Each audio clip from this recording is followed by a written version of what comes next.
Earlier, let's now cross live to our reporter Aldrin St. Pierre, who is with the Deputy President at the school. Very good morning to you, Aldrin.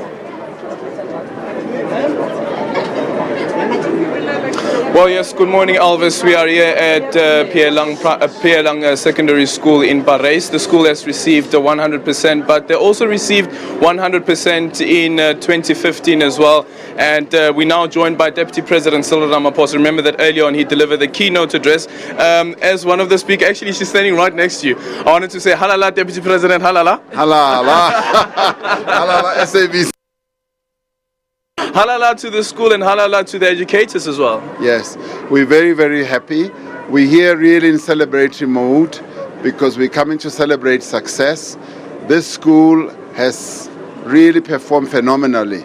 2 years running, got 100%, and it is largely because of the contribution that's made by everyone. Of course, the learners themselves are given a really good environment in which to learn, and this is brought about by the Education Department, the policy framework that has been put in place by the department, by the minister. The MEC is hands-on. He attended this school. The Premier of the province attended this school. And they didn't so much focus on the school as such because they've got so many schools, but they created the environment in the province for these types of schools to succeed. And the other contributory factor was the parents. The SGB, Mrs. Mokhomu here is the chair of the SGB. She comes here every day. She closes the gates of the school. When the children write exams, they abandon their homes and come to the school to support the learners for the period during which they are writing exams. And of course, the principal of the school is dedicated. The teachers, they are phenomenal teachers. They focus on the learners and they make sure that the learners perform well. So a combination of all these factors, what the National Department is doing, what the province is doing, what the parents are doing, and what the teachers are doing, makes sure that we really have good outcomes where the learners are given good quality education. And they got 63% bachelor pass rate. And now we've given them a new target. We say we want 80% bachelor pass rate. And the learners themselves say it is achievable. So we are really excited about this school. It's a great school and there's great cooperation that happens here. Well, looking at the school, this is a quintile 3 school. You have various other schools, quintile 1 schools, the mud structures and so forth. And the NDP also speaks about this and how we can ensure that the infrastructure of schools are of such a standard that learners can ensure that they become the best that they can be. And educators are also in an enabling environment. What's your take on the current state of the schooling infrastructure? Schooling infrastructure is a challenge. It is a historical challenge. But it is a challenge that we're tackling at government level. We're pouring quite a lot of resources, and we have committed to get rid of mud schools, and we are on the way of eliminating all that.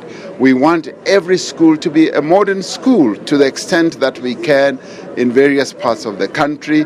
Make sure that every school has electricity, make sure that every school has running water, good ablution facilities, as well as a library and a science library as well.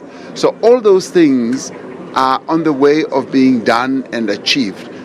Naturally, it will take time because the backlog that apartheid left us is huge.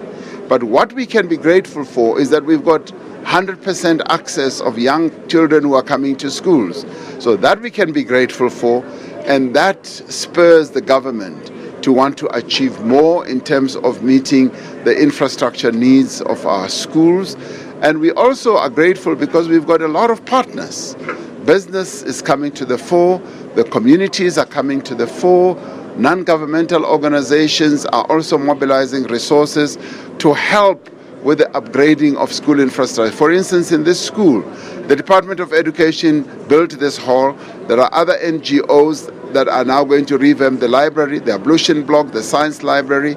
So we've got a wonderful combination of partners who are willing to assist. And all that it has taken is for the enthusiasm of the teachers, the parents, and the learners And with that, it attracts all the wonderful partners who are prepared to help. Deputy President, just in closing quickly, just a quick message to those little ones who start schooling today. Well, the little ones who started school, there are about 1 million of them. We are so excited that those young toddlers, young kids who are now getting into school, have now started their journey for 12 years.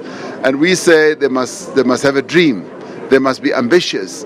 They must look to the next 12 years of learning as a period of excitement, of discovery, of finding out new things, new friends, new teachers, and just opening up their minds. South Africa is ready to start the education revolution and make sure that education becomes the best determinant that we can be determined on whether we are a successful country or not. Well, thank you very much. There you have it from the Deputy President, Cyril Ramaphosa, on those little ones who start schooling today. And earlier on, we did speak to the Basic Education Minister, Angie, who did indicate that there's, or speaking rather on the state of readiness of schooling across the country. She did indicate that there are some issues, for instance, in Limpopo, where the stationary tender was issued very late in December. Okay, actually right now I have the Free State MEC for Education. And as I said to the Deputy President earlier on, halala, Free State halala. Halala. I'm going to ask you a question that I asked you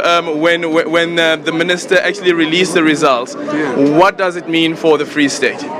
Well, you can see that the whole community of the Free State is very excited.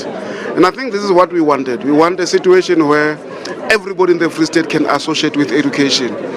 Whether they are church ministers, NGOs, ordinary community people, political organizations, all of them are excited about the achievement. So I think I love when people say, we have achieved as a Free State, and that's what makes me great and feel very great. And what's the next step for the Free State? Well, the next step is to sustain and improve. I think we have shown and we have demonstrated that a small province with less resources can actually achieve what we have achieved. We're going to stay there. I think you mark my word. You know, when you interview me again January next year, remember that I said we will not be only attain what we have attained, but we will actually improve on it. I think that the system is ready, the excitement is there, we are mobilizing the whole community radio stations, the media, people are giving us attention, and I think this attention will not distract us, don't worry. We know that where our secrets are. I was telling the other person now that, you know, we have already started. You see people coming here for the first time in school, but in all the class of 2017, in all our schools, have been here for a week now. So they're already there. They're preparing for the exams of 2017. So we are ready, and we are ready to dance and be happy and make everybody in the Free State happy. That's what we do. We have seen the memes and we know that you can certainly dance. Well, there you have it from the MEC of Education here in the Free State, speaking obviously about the results that they received and what 2017 has in store for them. It's back to you.